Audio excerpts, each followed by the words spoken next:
आपके लिए सबसे ज्यादा शहजाद पूनावाला इस बार दांव पर है, क्योंकि आपने 53 सीटें इन 58 सीटों में से जीती थी।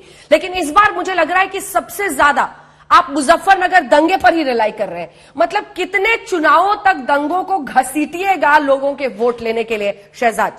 देखिए अंजना जी, जो समाजवादी पार्टी की पहली प्रत्याशी की सूची आई है उसको देखकर लोगों ने तय कर लिया है कि ये प्रत्याशी की सूची कम इंडियाज मोस्ट वांटेड की लिस्ट ज्यादा नजर आती है, क्योंकि शुरुआत होती है जेलधारी नाहिद हसन से, अंत होती है हाजी यूनुस पर। ये शुरुआत करते हैं मोहर्रम अली पप्पू से, जो इनके पार्टी में इन्होंने ले लिया है सहारनपुर दंगाई का जो आरोपी है, और खत्म होती है आजम खान जैसे लोगों पर जिनके ऊपर 164 से ज्यादा उनके परिवार पर मामले दर्ज है। तो इसको देखकर लोगों ने तय कर लिया है कि ये बातें जरूर करते हैं पोटली उठाकर कि अंत संकल्प, पर इनके मन में केवल और केवल गण संकल्प है। हमने किसानों के लिए क्या किया है? इन्होंने कहा 2012 में कि किसानों के लिए किसान आयोग बनाएंगे, पूरा नहीं किया। फसल बीमा के नाम पर 1-1 रुपए के चेक देते थे, किसानों के लिए 1 रुपए की चिंता नहीं की। हमने 1.5 करोड़ किसानों को, 2.5 करोड़ किसानों को किसान सम्मान निधि से 40,000 करोड़ से ज्यादा आवंटन किया। हमने 36,000 करोड़ के लोन माफ किया। हमने 1,50,000 करोड़ का गन्ना किसानों का भुगतान किया। इन्होंने 31 चीनी मिलें बंद की, हमने चीनी मिलें चालू रखी, और आज रिकॉर्ड शुगर प्रोडक्शन हुआ है।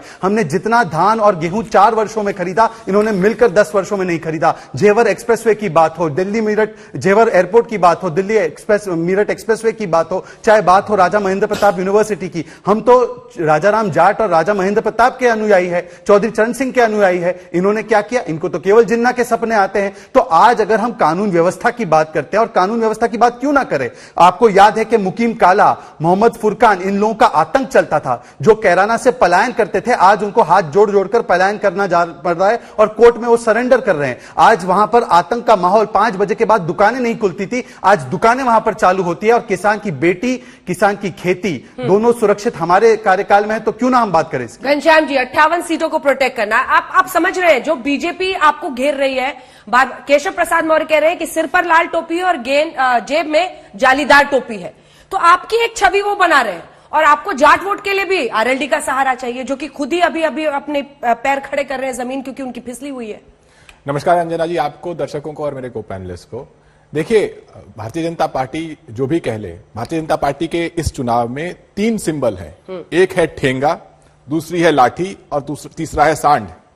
ठेंगा इन्होंने हर अपने पुराने वादे को दिखाया है। 2022 से किसान की आय दुगुनी नहीं हुई, फर्टिलाइजर की सब्सिडी कम हो गई, फर्टिलाइजर का बोरा छोटा हो गया, और किसान को इन्होंने कुछ नहीं दिया। डीजल की कीमत बढ़ गई। 300 रुपए के सिलेंडर का वादा करके पार्टी जो आई थी, वो आज 1000 रुपए का सिलेंडर वसूल कर रही है और पूंजीपतियों की जेब भर रही है। ये उन्होंने ठेंगा दिखाया है। दूसरी है लाठी। उत्तर प्रदेश में नियम है, आप रोजगार मांगेंगे, भारतीय जनता पार्टी के लोग आपको लाठी मारेंगे।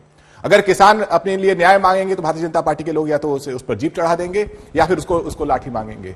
और तीसरा, जिसको ये लोग बुलडोजर कहते रहे हैं, ये भारतीय जनता पार्टी का पूरा जो बुलडोजर अभियान है, जनता उसे बुलडोज करने के लिए तैयार है।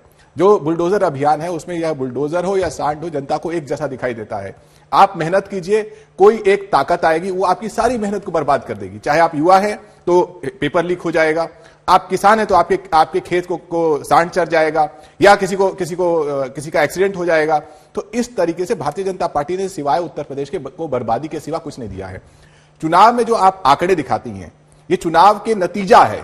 चुनाव क्यों हो रहा है, लोग का मन क्यों बदल रहा है, इसके लिए मैं एक ही बात कहूंगा। 1999, 2004, 2009, 2002, 2007, 2012, 6 चुनाव लगातार भारतीय जनता पार्टी करारा हारी है पिछले 20 सालों में। तो सिर्फ 3 चुनाव जीतने के बाद ये लोग इतना उछल रहे हैं। ये इसलिए उछल रहे हैं क्योंकि 3 चुनाव में इन्होंने जनता को धोखा दिया।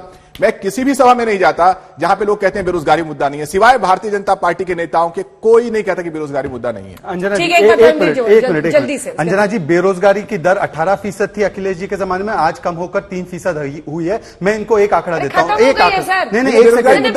अंजना जी ऐसा है, अंजना जी मैं जवाब, हाँ ऐसा है, सुनिए, समाजवादी, अंजना जी या तो मैं आपका जवाब दूं या तो घनश्याम जी का दूं।